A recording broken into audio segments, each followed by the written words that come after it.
자, 오늘 본문 말씀을 가지고 요한복음 강의 22번째 시간으로 일어나 자리를 들고 걸어가라 라는 제목으로 말씀의 은혜를 나누겠습니다. 함께 우리 제목을 따라 하시겠습니다. 일어나 자리를 들고 걸어가라. 한 번 더 따라 합니다. 일어나 자리를 들고 걸어가라. 네, 고맙습니다. 감사합니다. 오늘부터는 요한복음 5장에 대해서 강의를 하겠습니다. 지난 시간 우리는 갈릴리 가나에서 왕의 신하의 아들을 고치신 예수님의 모습을 보면서 하나님의 기적을 가로막는 믿음의 방해물, 장애물이 무엇인지를 살펴보며 은혜를 나눴습니다. 이를 간단하게 다시 한번 말씀드리겠습니다. 사랑하는 여러분, 하나님의 기적을 가로막는 우리 믿음 성장을 저해하는 믿음의 방해물이 무엇이었습니까? 먼저 신앙의 선입견이 우리 믿음 성장을 방해하는 장애물이 될 수가 있습니다.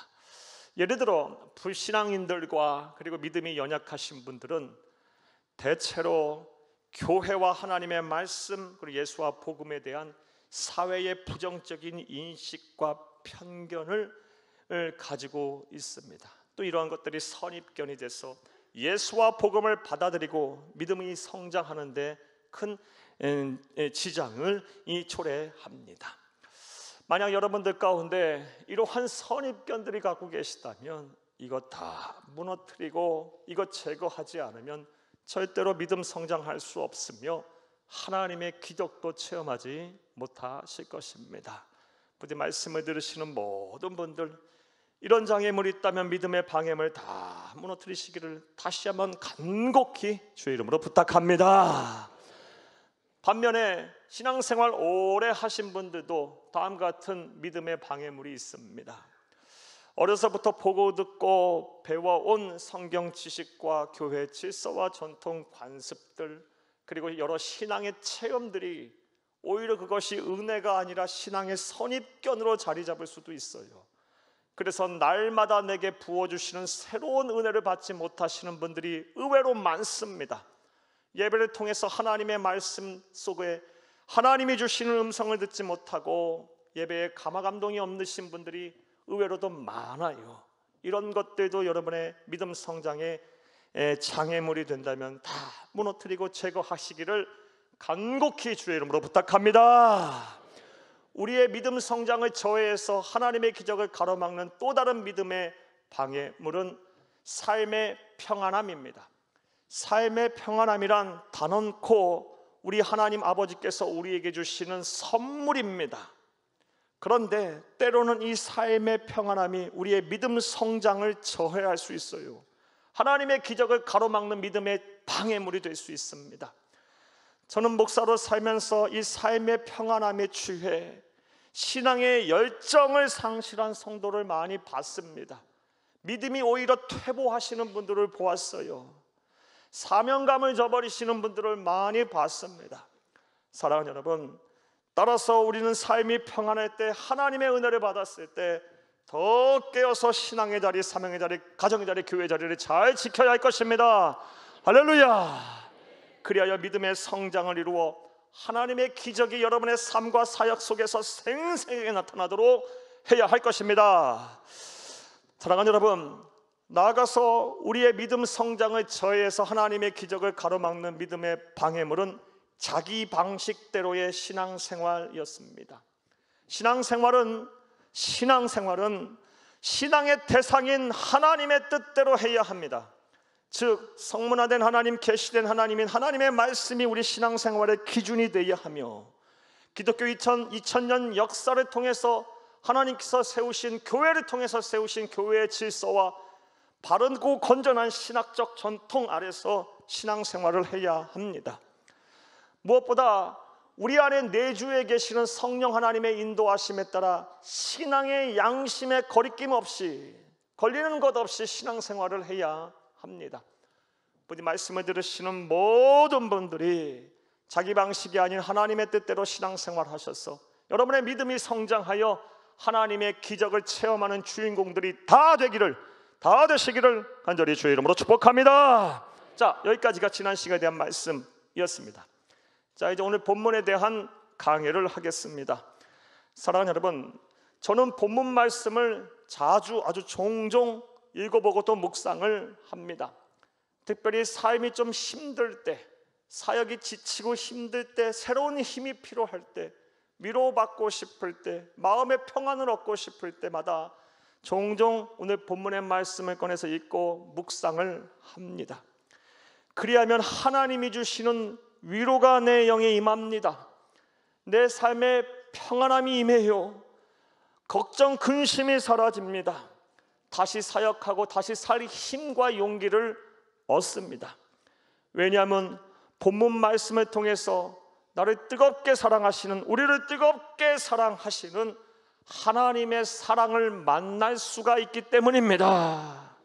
물론 오늘 본문 말씀을 묵상한다고 해서, 읽고 묵상한다고 해서 내 삶의 문제가 단번에 해결되는 것은 아닙니다.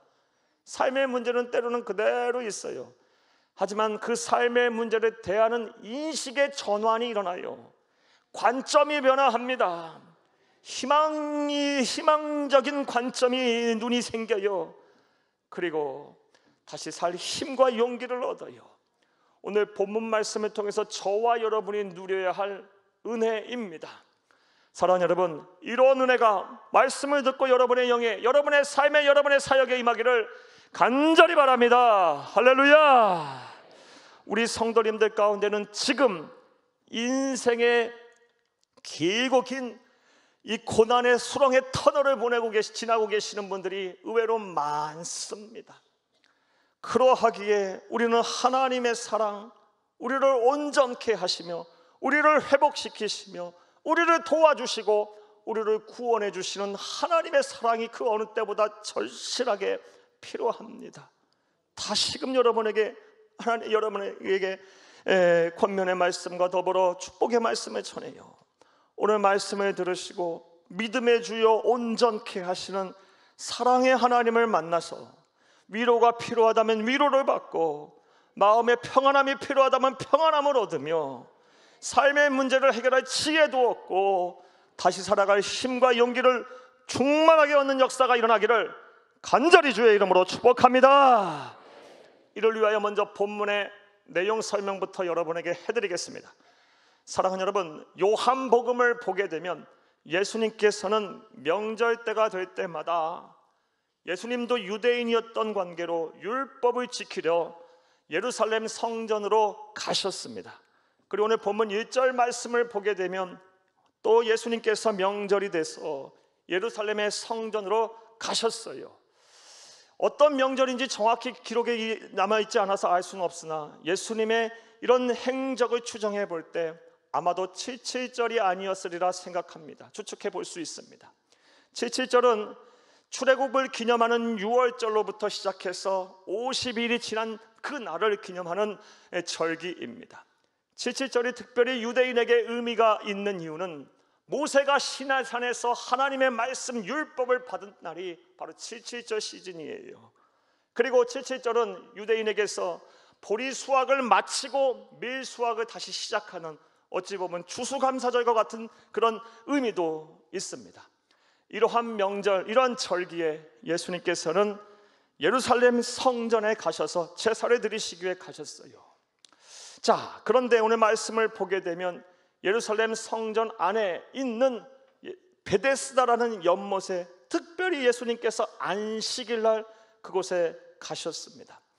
베데스다 연못은 예루살렘 성 안에 있는 4대 문 중 하나인 양의 문, 즉 예수님 하나님께 제사를 드리기 위해 쓰이는 제물들, 양과 소와 염소들이 드나드는 문, 이 문 곁에 있는 연못이었어요. 이 베데스다 연못에는 당시 이상한 소문, 아니 미신이 돌고 있었습니다. 그 미신의 내용은 언젠가부터, 어느 땐가부터 불현듯 하늘에서 천사가 내려와서 물을 움직일 때, 연못물을 움직일 때 가장 먼저 그 연못 속에 들어가는 사람이 병에서 고침을 받는다라는 그런 미신이 생겼어요. 아마도 지하 깊은 곳에 있는 온천수가 고온고압을 견디다 못해 주기적으로 뚫고 나오는 자연과학적인 현상인 이 간헐천 현상을 그들은 이해하지 못했기 때문에 아마도 이 간헐철 현상을 가리켜서 천사가 하늘에서부터 내려와 주기적으로 물을 움직인다라고 생각했던 모양입니다. 이런 미신이 있었기에 원근각처에서 더 이상 인간의 힘으로 고칠 수 없는 병을 가졌던 수많은 사람들이 이 미신에 기대어 베데스다 연못에 몰려들었고 행각 5 기둥 사이에 수많은 병자들이 누워 있었어요. 그리고 물이 움직일 때만을 기다렸어요. 가히 베데스다 연못은 죽음의 냄새가 나는 그런 장소였던 것입니다. 그런데 그런 장소에 예수님께서 안식일 날 친히 그곳에 방문하셨고 수많은 병자들 사이에서 38년 된 한 남자에게 다가가셔서 다음과 같은 말씀을 하셨습니다. 오늘 본문 8절을 함께 읽겠습니다. 예수께서 이르시되 일어나 내 자리를 들고 걸어가라 하시니 아멘. 일어나라 내 자리를 들고 걸어가라 라는 아주 단호하고 따뜻한 음성으로 예수님께서 말씀하시자 기적이 일어났습니다. 38년 동안 누워있던 이 병자가요, 하염없이 하늘만 쳐다보고 연못물만 바라보던 그 병자가요 벌떡 일어나게 됐어요. 다리에 힘이 생겼고 관절이 꺾어지기 시작하고요, 근육에 힘이 붙기 시작했습니다. 사랑하는 여러분, 오늘 말씀을 들으시는 분들에게도 이러한 기적이 일어나기를 바랍니다. 이러한 은혜가 임하기를 바랍니다. 삶의 자리에서, 삶의 문제 속에서 벌떡벌떡 주의 능력으로 일어나는 기적이 일어나기를 간절히 주의 이름으로 축복합니다. 자, 여기까지가 오늘 본문의 주된 핵심 내용입니다. 자, 그렇다면 이제부터 생각을 해보겠습니다. 이런 내용 이해를 전제로 오늘 본문 말씀을 통해서 우리가 배워야 할 영적인 교훈은 무엇일까요? 사랑하는 여러분, 오늘 본문의 이 사건, 38년 된 병자를 고치신 이 사건은 사복음서 중에서 유일하게 요한복음에만 기록된 하나님의 말씀입니다. 그렇다면 왜 성령 하나님께서는 사랑의 사도라고 불리는 사도 요한을 통해서 이 말씀을 기록하게 하셨을까요? 이 말씀을 통해서 우리가 무엇을 배우라고 하나님께서는 이 기록을 우리에게 남겨주셨을까요? 이제부터 따라하시겠습니다. 첫째로, 주님은 고통 속에 있는 우리를 반드시 구원하신다는 것입니다.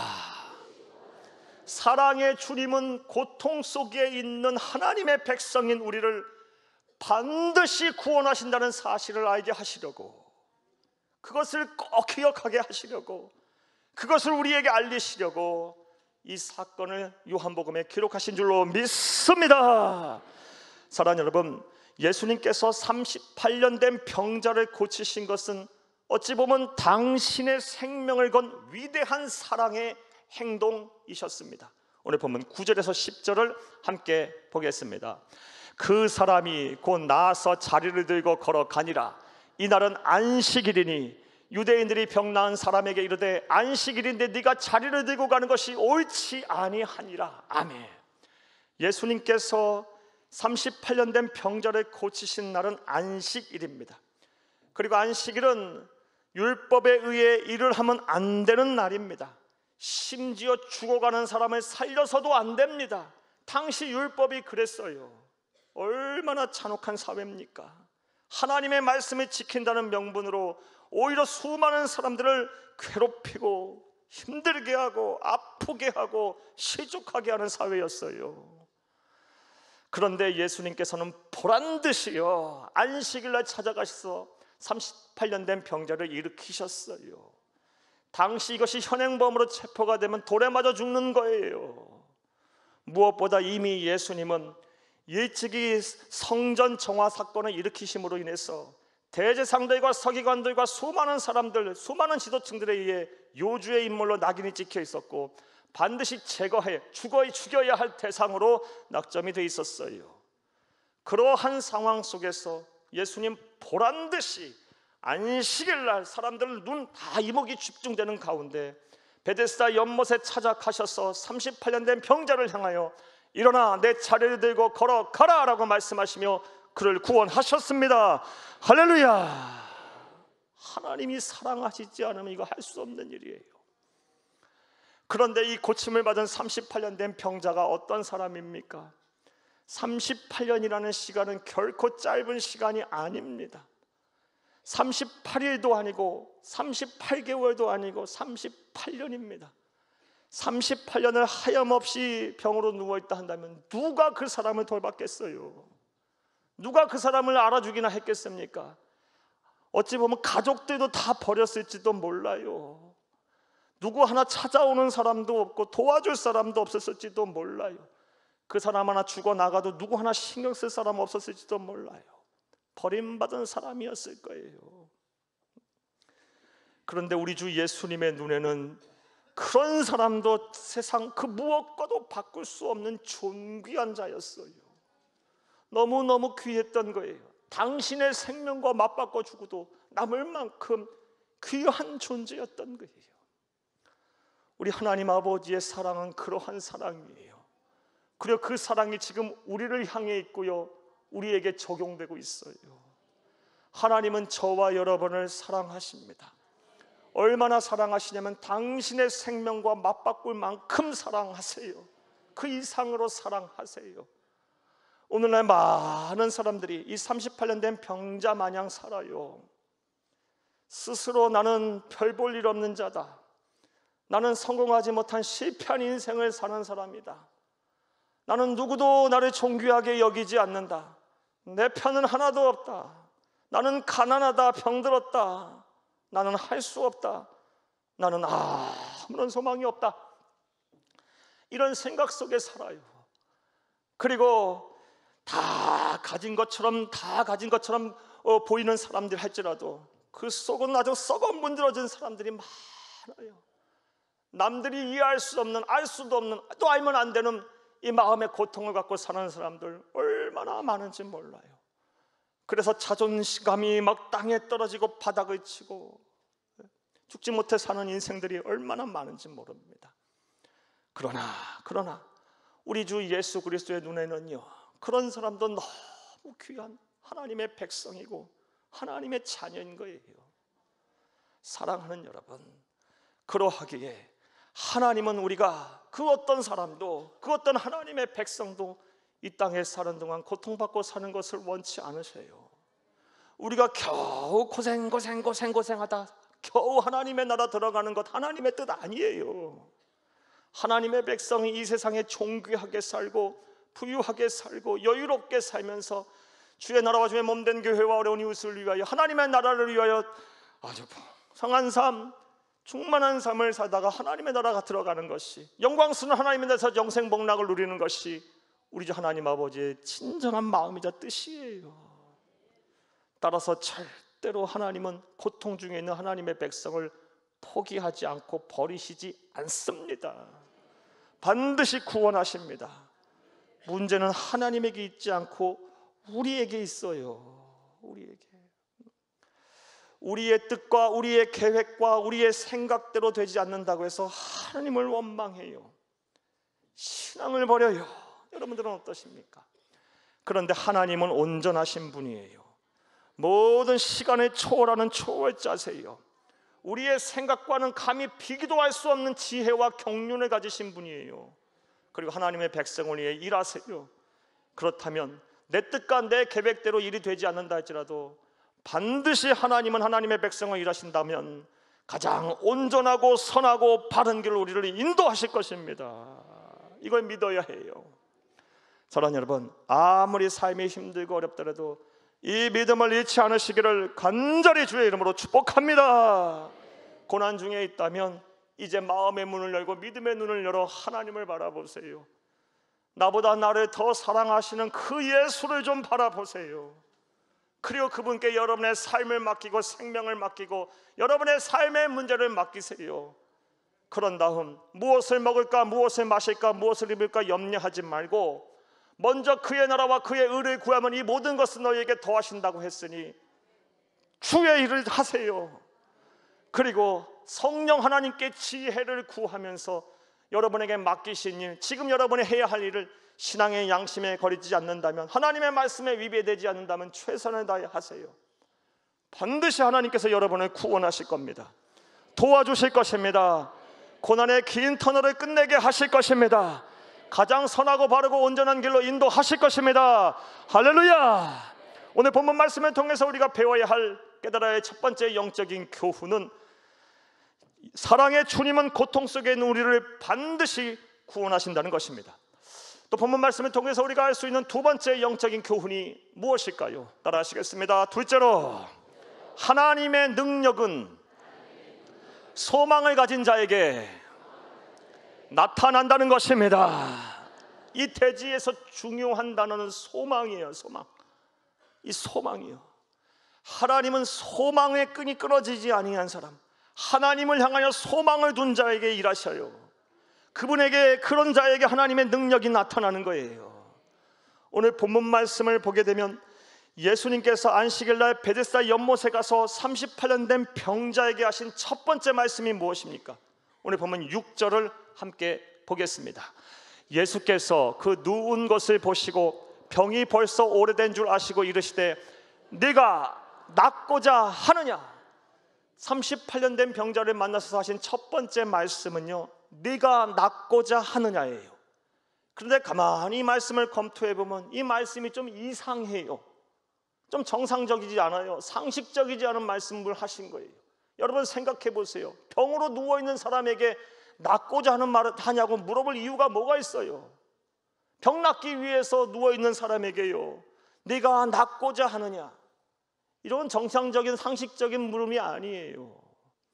그렇다면 왜 예수님께서는 38년 동안 누워있는, 당연히 병에서 낫기를 소망하는 이 사람에게 네가 낫고자 하느냐라는 이 말씀부터 물어보신 이유가 무엇일까요?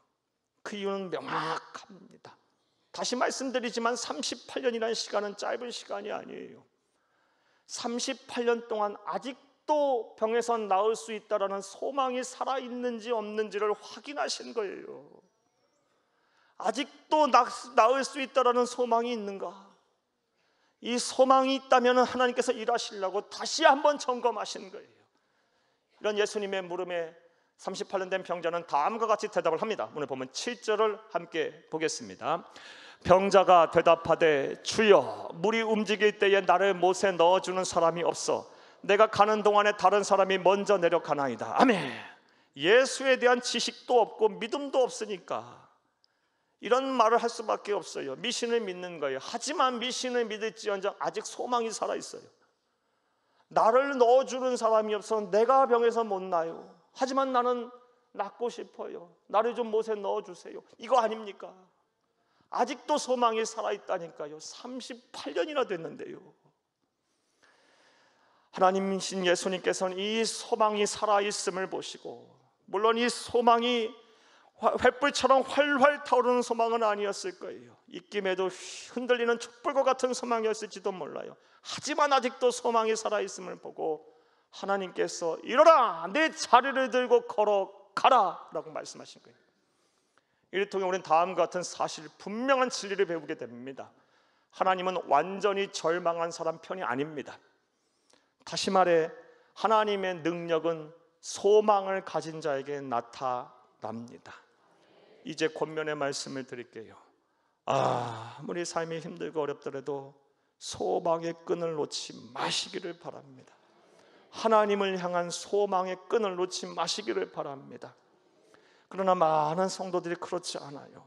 며칠, 몇 주, 몇 개월 기도해보고 하나님께서 응답이 없으면 그냥 나자빠져 버려요. 그렇다고 믿음을 버리시지는 않아요.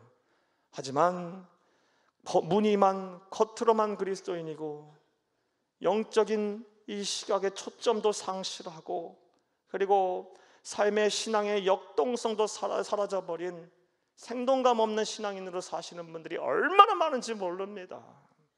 하나님의 뜻이 절대로 아니고 바라시는 바도 아니에요. 여러분 꼭 기억하세요.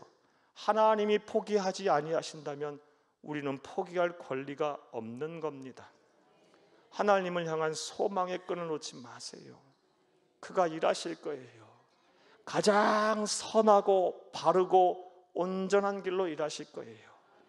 지금 당장은 이해할 수 없는 일이 일어나고, 지금 당장은 기도하는 다른 응답이 내게 주어진다 할지라도 하나님은 온전하신 분이에요. 선하신 분이에요. 실수하지 아니하시는 분이에요.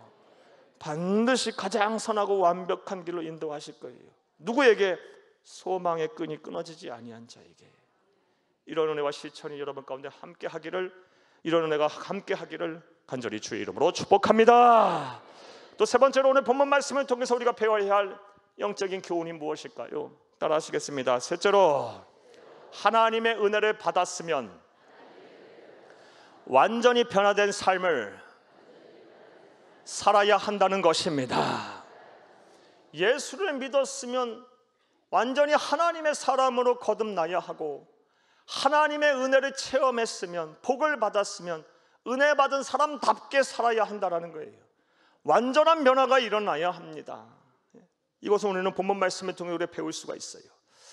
오늘 본문을 보게 되면 예수님께서 이후에 예루살렘 성전에서 병에서 고침을 받은 38년 된 그 환자를 다시 만나셨어요. 그리고 다음과 같은 당부의 말씀을 하셨습니다. 오늘 보면 14절을 함께 보겠습니다. 그 후에 예수께서 성전에서 그 사람을 만나 이르시되, 보라, 네가 나았으니 더 심한 것이 생기지 않게 다시는 죄를 범하지 말라 하시니. 아멘. 무슨 말씀, 무슨 당부의 말씀을 하셨습니까? 더 심한 것이 생기지 않게 다시는 죄를 범하지 말라라는 당부의 말씀을 하셨어요. 이 당부의 말씀을 묵상하면 다음 같은 두 가지의 사실을 어렵지 않게 알 수 있어요. 먼저는 이 38년 된 병자의 발병 원인이 죄 때문이었음을 알 수 있어요. 38년 전에 이 남자는 아마 무슨 죄를 진 모양이에요. 정확한 죄명이 나오지 않아 알 수는 없지만 죄를 졌고 공의의 하나님의 진노와 심판을 받아 병에 걸렸던 것입니다. 이를 통해 우리는 죄의 무서움을 우리가 배우게 돼요. 하나님의 진노와 심판의 무서움을 배우게 돼요. 사랑하는 여러분, 하나님의 마음을 아프게 하거나 하나님의 말씀에 불순종하는 죄는 모양이라도 버리시기를 다 바랍니다. 쉽게 생각할 문제가 아닌 거예요. 사랑하는 여러분, 만약에 죄를 졌다면 우리의 연약함으로 살다 보면 죄를 질 수도 있죠. 그렇다면 예수 그리스도의 보혈의 공로에 의지하여, 주여, 나는 죄인입니다. 죄인 중에 괴수입니다. 예수 그리스도의 보혈의 공로로 나를 의인으로 의롭게 하시고 나의 모든 죄가를 도말하시고 너의 죄를 눈보다 희게 하시고 양털보다 희게 하시옵소서. 날마다 회개해야 하는 거예요. 사랑하는 여러분, 반드시 이런 실천을 통해, 이런 행동을 통해 예수 그리스도의 보혈의 피로 날마다 정결케 되는 삶을 사는, 변화된 삶을 사는 성결한 하나님의 백성이 다 되시기를 간절히 주의 이름으로 부탁합니다. 예수님의 당부를 통해 또 알 수 있는 또 다른 사실은 사람은 참 안 변한다라는 거예요. 정말 잘 안 변해요. 죄를 져서 38년 동안 말할 수 없는 고통을 당했는데 또 죄를 질 것 같아서 예수님께서 너무 걱정이 돼서 다시 만나서 특별하게 또 당부의 말씀을 하신 거예요. 38년이라는 시간은 긴 시간이에요. 인생 전체예요. 대부분 그런 고생을 했으면서 또 죄를 짓 거라는 것을 아셨기 때문에 예수님께서 다시는 죄를 범하지 말라, 더 심한 것이 생길 테니 다시는 죄를 짓지 말라라고 당부의 말씀을 하신 거예요. 사람 참 안 변해요. 사랑하는 여러분, 예수를 믿고 하나님의 은혜를 받았으면 사람이 달라져야 합니다. 여전히 옛날의 모습과 옛날의 생활 태도와 생각 갖고 사시면 안 돼요. 우리의 가치관이 달라져야 돼요. 세상을 사는 삶의 태도인 인생관이 달라져야 합니다. 우리의 우선순위가 달라져야 합니다. 무엇이 귀중하고 무엇이 중요하며 무엇이 소중한지 분명하게 깨달아 알아야 합니다. 사랑하는 여러분, 예수를 믿고 은혜를 받았으면 사람이 달라져야 돼요. 완전한 변화를 이루어야 합니다. 적당하게 변하면요 다시 옛날로 돌아가게 돼 있어요. 이것이 얼마나 힘들고 어려운 일인지 반드시 그렇게 되면요 사도 바울의 모습을 통해 잘 알 수 있어요. 사도 바울 같은 영적인 거장이 뭐라고 얘기합니까? 나는 날마다 죽노라. 나는 날마다 죽노라. 뭐가 그게 아쉬워서 날마다 죽겠다고 얘기를 하면서 하나님의 말씀 앞에 내 자신을 날마다 죽는다고 얘기하게 했겠습니까? 다시 자꾸 옛날로 돌아가는 이런 모습에 괴로워하며 이런 내적 갈등을 겪고 영적 싸움을 하면서 완전한 변화를 이루리라, 이제 하나님의 은혜를 받았으니 그 은혜 받은 사람처럼 살리라 하며 나는 날마다 죽겠다라고 한 거예요. 그럼 우리는 무엇을 해야 합니까? 우리도 날마다 죽어야죠. 예수와 복음 앞에 날마다 죽어야죠. 완전한 예수님의 사람으로 거듭나야 합니다. 하나님의 백성이 되어야 합니다. 은혜를 받은 사람처럼 살아야 합니다. 아니, 사는 정도가 아니라 은혜를 갚는 사람이 되어야 돼요.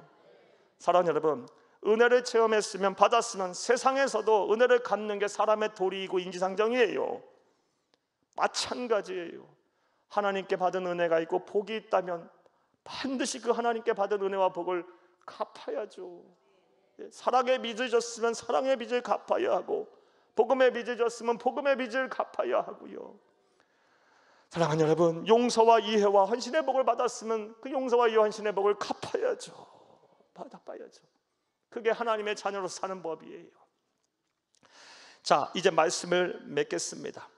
오늘 본문 말씀을 통해서 하나님께서 우리에게 주시는 영적 교훈을 찾으며 은혜를 나누었습니다. 사랑하는 여러분, 먼저 사랑의 주님은 고통 속에 있는 우리를 반드시 구원하십니다. 절대로 잊지 마시기를 바라요. 나 같은 자도 구원하실까? 아니요, 여러분 같아서 구원하시는 거예요. 저와 여러분이 귀하게 여기십니다. 천하 그 무엇보다도 귀하게 여기세요. 반드시 하나님의 백성은 하나님이 책임지십니다. 하나님의 능력은 소망을 가진 자에게 나타납니다. 기적의 주인공이 되기를 원하고 하나님의 능력으로 이 험한 세상을 이기며 살기를 원한다면 주를 향한, 예수를 향한, 하나님을 향한, 성령 하나님을 향한 소망의 끈을 놓지 마세요.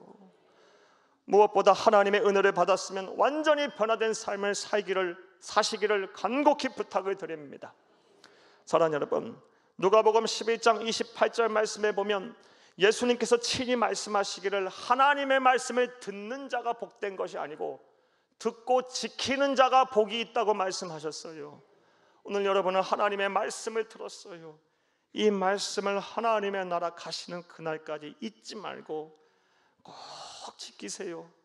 꼭 그리 하시기를 바라요. 그래서 저와 여러분이 복의 근원신 하나님으로부터 하늘의 신령한 복과 땅의 기름진 복을 충만하게 받으며 이 세상 사는 동안 하나님의 백성답게 사랑과 존귀와 그런 영광을 얻고 장차 주의 나라에 가서 주님과 더불어서 영생복락을 누리는 그런 복이 여러분 가운데 충만하게 임하기를 간절히 주의 이름으로 축복합니다. 축복합니다. 축복합니다.